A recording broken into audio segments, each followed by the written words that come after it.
अस्सलाम वालेकुम शमशेर भाई, कैसे हैं आप? ठीक हैं? उम्मीद है कि आप ठीक होंगे। ये स्टोन्स आपने भेजे थे, पहले तो मैं सॉरी करूँगा बहुत ज़्यादा कि आपने स्टोन पहले भेज दिए थे तो मैं वीडियो नहीं बना सका किसी मसरूफ़ियत की वजह से। तो ये सुलेमानी अकीक आपने भेजे थे, माशाल्लाह बहुत अच्छे हैं, बहुत प्यारे स्टोन्स हैं। और बाकी ये है कि मुझे मिल गए थे ये, लेकिन वीडियो नहीं बना सका था मैं, इसलिए कि मुझे थोड़ा सा कुछ मसरूफ़ियत थी बहुत ज़्यादा।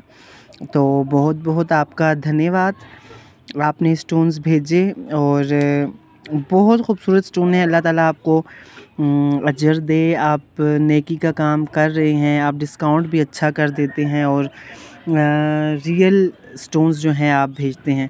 तो ये स्टोन जो आपने मुझे भेजा था, 3 स्टोन्स के साथ 1 स्टोन आपने मुझे गिफ्ट भेजा था, वो उसके लिए आपका बहुत बहुत धन्यवाद।